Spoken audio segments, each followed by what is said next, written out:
This here is a travertine limestone specimen that I'm holding. If you are not familiar with this kind of limestone, this limestone has some specific indicators. Now, what it is that I've done here is show you the nature of this limestone. The limestone travertine is relatively soft. I mean, it pretty much had no form of weight.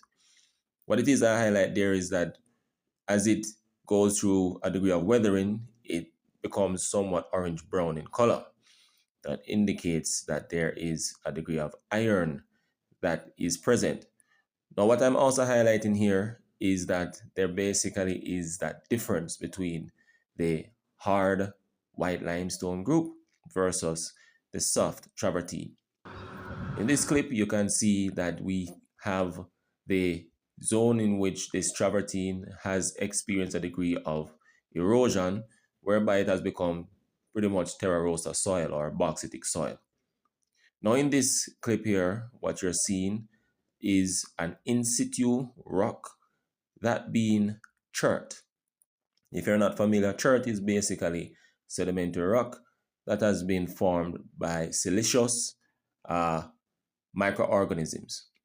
This here is me just doing an acid test just to see whether or not this rock will actually react positively with an acidic solution. This rock, chert that is, did not, whereas the travertine, it actually did positively react, thus indicating that the travertine is formed as a result of calcium carbonate minerals relative to the chert, which is not. Now, I should also mention that the chert was very, very hard. It couldn't really break.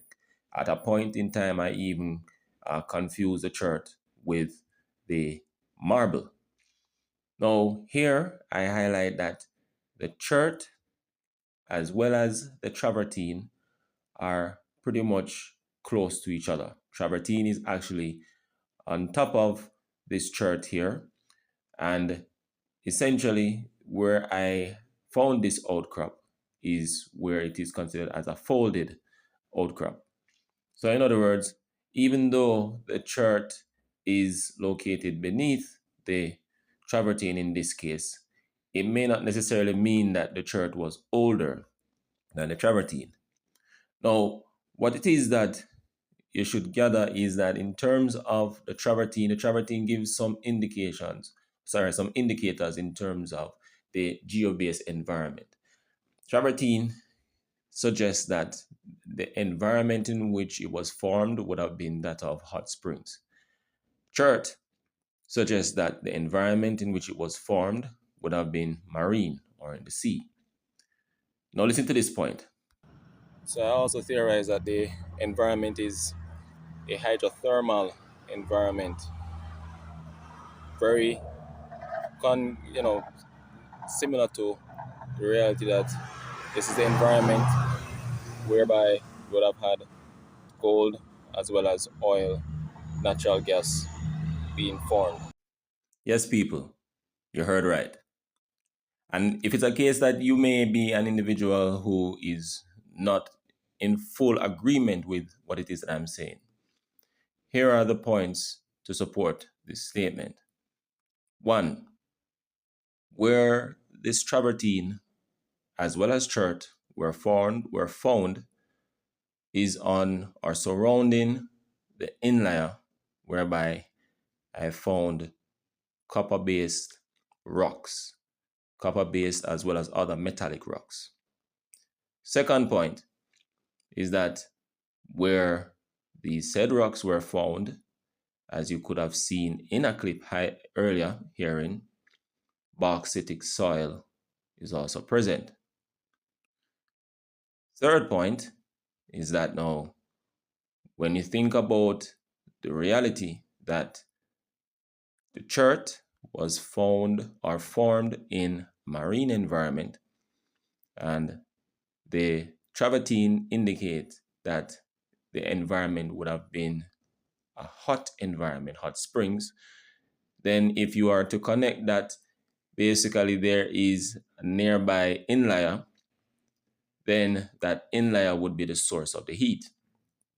And Then now, if you're to take into consideration that we have a lot of iron that is also present in the soils, and as I would have highlighted in a clip herein, you could see that there is a degree of rust color in one of the travertine that I broke, then that indicates that the water would have had a high degree of concentration of iron-based minerals.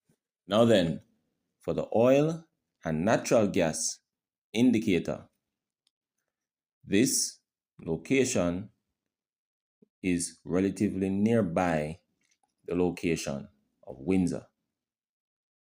And Windsor is known for its natural gas seep.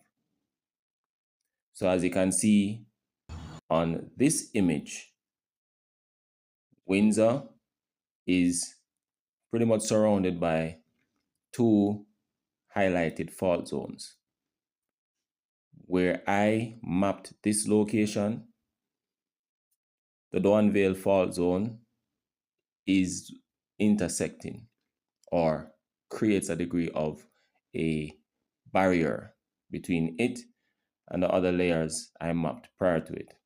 In other words, it is a close relative tectonic zone.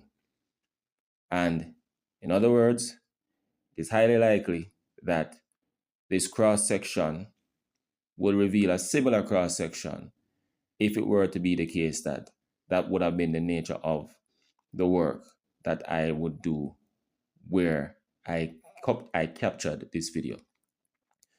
So essentially, this travertine and chert finding or find gives a degree of good resemblance to what it is that the work of the fellow oil-based consultants are indicating in terms of the close symmetry of the geology.